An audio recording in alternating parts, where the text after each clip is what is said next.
کر دینا ہے. آپ برسوں تبلیغ کرتے رہتے, بندہ ہی نہیں باز آتا, اپنی بات ہی نہیں سنتا. اس وقت اہل حق تباہ ہو جاتے ہیں اسی وقت. اور یہ ایسی عجیب و غریب قسم کی ہوتی ہے کہ اس کے بارے میں یہ سمجھ لیں کہ اہل حق کی جیت معدوم شے ہے, بہت کم ملتی ہے, کسی کو ملتی, یہ ایک دم نہیں مل سکتی. کیوں؟ دنیا دارالامتحان ہے. اللہ تعالیٰ نے اسی طرح اہل حق جو ہے نا ختم کرواتے رہنا, بالکل مرتے جانے پیچھے. امتحان کی جگہ ہے نا, اپنے بندے بہت سارے ہوں گے, ہم کہیں گے یار یہ بندہ مر کیوں گیا. جنید جمشید کے لوگ کہتے ہیں مر گیا یار, کیوں مر گیا ہے؟ دوسروں کو خدا نے اس کی مدد نہیں کی. بڑے لوگوں کا امتحان ہو جائے گا. کئی جو ہیں اس کے کہیں گے ہاں شہادت کی موت مر گیا, کئی کہیں گے اس وقت مسلمانوں کا خدا کہاں چلا گیا جب وہ پکار رہا تھا, کہاں چلا گیا. اللہ تعالیٰ کہتا ہے یہ سارے حادثے, ساری چیزیں جو میں کرتا ہوں نا, بندے ختم ہوتے چلے جاتے ہیں. یہ سمجھ لو کہ یہ دارالامتحان ہے. یہاں کوئی ضرور پکا نہیں ہے کہ ہر جو اہل حق جیت کر رہیں گے, اور جیت نہ ہونا ایک بہت بڑی آزمائش ہے, ہلا دینے والی اور بندے کو اندر سے کمزور کر دینے والی ہوتی. بندے کو اتنا غصہ اور اتنی شدت آ جاتی بندے کے اندر, جذبات کے اندر, کہ بندہ کہتا ہے یار میری کوئی بات ہی نہیں سنتا, میں اتنا عقل مند ہوں, پڑھا لکھا ہوں, کتابوں پہ مجھے دسترس حاصل ہے, زبان میں کئی جانتا ہوں, منطق فلسفے میں ساری دنیا کے ہضم کر گیا ہوں, استاد پروفیسر مجھ سے سیکھنے کے لیے آتے ہیں, مجھے دنیا مانتی نہیں. یہ اپنے آپ کو, مجھے جب دنیا نہیں نہ مانتی, اللہ اکبر, اللہ نے کہا تو نے اپنا آپ منوانے کے لیے آیا ہوا ہے اس دنیا کے اندر. بات تو تھی کہ مجھے منوانا ہے, اپنے رب کو تو نے منوانا ہے. اور رب کیا ہے؟ رب کا ایک نظریہ ہے, اس نظریے کو تجھے منوانا ہے. اپنی ذات تو تیری کچھ ہے ہی نہیں اس کے اندر, تیرا کام ہے اس کو منوانا. یہی وہ وقت ہوتا ہے جو زبردست ہلا دینے والی, متزلزل کر دینے والی ہوتی ہے, اور مایوسی کی طرف لے جاتی بندے کو. اور کئی اہل حق جو ہوتے ہیں وہ مایوسی کی طرف سے, داڑیاں اتنی بڑی ہوتی, میں نے خود اپنے یاروں کی دیکھی, میں تو بہت بعد میں رکھی نا, اتنی بڑی داڑیاں, میرے یار ساتھی تھے سب, بعد میں ختم, چٹا صاف ستھرے کلین شیو پھر رہے, بڑی کہتے ہم نے توبہ کی, کوئی ادھر جا کے توبہ کر کے آیا, کوئی ادھر توبہ کر لیتے جذبات میں آ کے.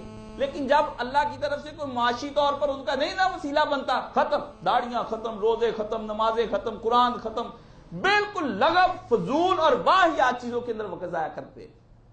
اور میں دیکھ رہا ہوں میری عمر گزر گئی ان کے ساتھ. مطلب کیا کہ مایوس کر دینے والی. اللہ نے کہا بالکل اس وقت اس کو مایوسی, اور مایوسی وہ کون لے کر آتا ہے؟ شیطان لے کر آتا ہے. وہ لے کر آتا ہے اس کے کہ تیری بات کوئی نہیں سنتی, تو اتنا نیک ہو گیا, اللہ نے کبھی تیرے پہ معاشی دروازہ ہی نہیں کھولا. کہاں گیا تیرا خدا, وہ جو رازق تھا, وہ ہاتھ تھا, جو رزق بانٹتا تھا, جو زمین و آسمانوں میں کیڑوں مکوڑوں کو رزق دیتا ہے, اس کو تو نظر نہیں آتا, وہ اندھا ہو گیا, یا اس کے کان بہرے ہو گئے ہیں کہ وہ تیری دعائیں نہیں سنتا. ایسے خدا کو ماننا نہیں چاہیے. اسی وقت وہ دماغ کے اندر ڈال دیتا ہے وہ شیطان, وہ بات دل کے اندر گھومتی. رسول اللہ صلی اللہ علیہ وسلم نے فرمایا مومن اپنے دل کی حفاظت کرے, کیونکہ شیطان انسان کے جسم میں اس طرح گردش کرتا ہے جس طرح خون گردش کرتا ہے. آپ کا یجری دم, حضور نے فرمایا جیسے خون گردش کرتا ہے ایسے پھرتا ہے, انگ انگ میں پھرتا ہے, رگ رگ میں پھرتا ہے, اور کوئی جگہ ایسی نہیں ہوتی جہاں پہ وہ حرکت نہ کر رہا ہو.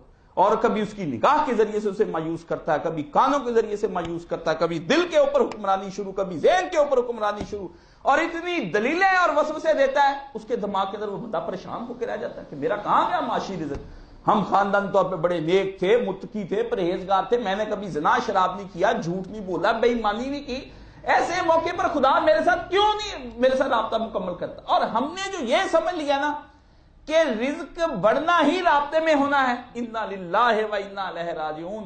مومن کی اگر یہ سوچ ہو گئی تو مومن پہ کل انا للہ پڑھ دینا چاہیے. اس کی روحانی موت ہو چکی ہے.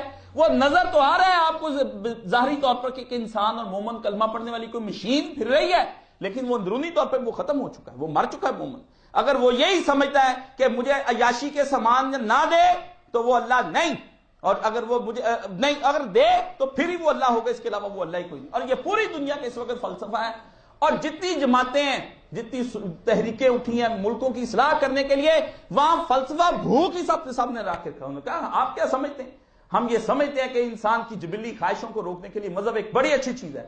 لیکن آپ یہ بتائیں, اگر آپ کو پھول کے اندر رب نظر آتا ہے تو کسی کی دنسی ہوئی ہڈیوں کے اندر رب نظر نہیں آتا, کسی کی مایوس آنکھوں کے اندر رب تجھے نظر نہیں آتا, کسی کی بھوک کے اندر تجھے رب نظر نہیں آتا, کسی کی پیاس کے اندر, اس کی مجبوریوں کے اندر رب نظر نہیں آتا, کسی کی لٹتی ہوئی بیٹی کے اندر تجھے رب نظر نہیں آتا, کسی کے پرکھچے اڑا دیے جائیں حلب کے اندر اور شام کے اندر مسلمان روتے مار جائے تجھے رب نظر نہیں آتا.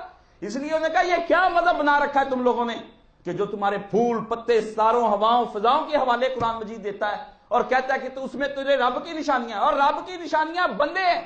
اگر رب کو یہی نشانیاں بتائیں، اٹھا دے اس زمین سے سارے پھول پتے ہر ہوائیں چیزیں، ہمیں ضرورت نہیں، بندوں کو پروٹیکشن ہونی چاہیے۔ اللہ اکبر، ایسا زور کا حملہ کرتا ہے شیطان اور بندے کو مایوس کر کے رکھ دیتا ہے۔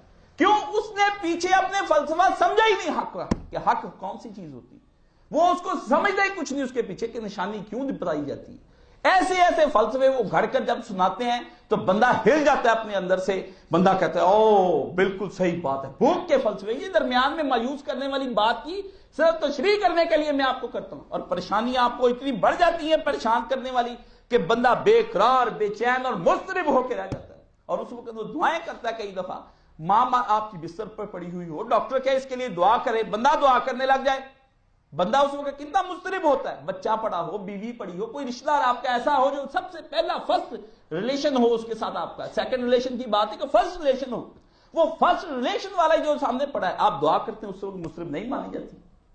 ماں ہاتھوں میں دم دے دیتی، بچہ ہاتھ میں مر جاتا ہے، بیوی سامنے مر جاتی، کاروبار تباہ، سب کچھ ختم، تو اس وقت پھر بندے کے اندر ایک بے چینی پیدا ہوتی ہے جو اس کو اضطراب کی طرف لے جاتی ہے۔ اور پھر کافر کہتے ہیں کہ تیرا تو خدا یہ کہتا ہے جب بندہ مضطرب ہو جاتا ہے تو میں اس کی دعا ضرور سنتا ہوں۔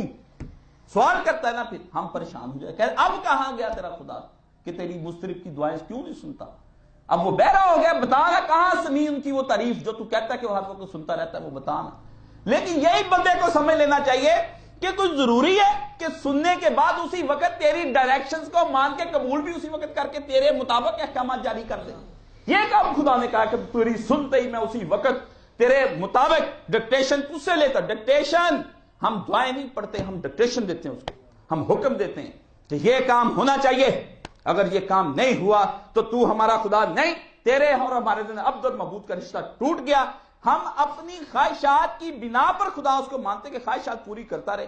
مطلب ایک شوہر ہے، وہ جوانی میں ایک عورت کی بھرپور طریقے سے اس کی طبیعت سیر کرتا رہتا ہے، لیکن جب وہ اگر اسے کمزوری کسی قسم کی ہو جائے، نہ کھلائے، تو میاں بیوی کا رشتہ کیا طلاق ہو جاتی ہے اس وقت؟ اللہ نے کہا سوچ، میں سب کچھ یہ مثال دینے سمجھانے کے لیے میں نے صرف بتائی، ورنہ خدا مثالوں سے پاک ہے، اس کے لیے کوئی مثال نہیں دی جا سکتی، بے مثال، بے نظیر اور عدیم المثال، کچھ نہیں، نہ اس کی کوئی مثال دے سکتا ہے، نہ اس کے بارے میں، وہ بس اپنے کاموں کی کئی مثال دے دیتا ہے بھی اس طرح کر کے تم کر کرا، خدا کی ذات کی کوئی مثال نہیں۔ تو یہاں پر اللہ تعالیٰ کہتا ہے وہ مایوسی کی مضطرب ہو جاتا ہے، اور اس کو سمجھانا چاہیے کہ دارالامتحان کے اندر تو بیٹھا ہے، یہاں ہر بات سنی ضرور جائے گی، لیکن اپنی حکمت کے مطابق فیصلے اس کے ساتھ ہمارے کیے جائیں گے۔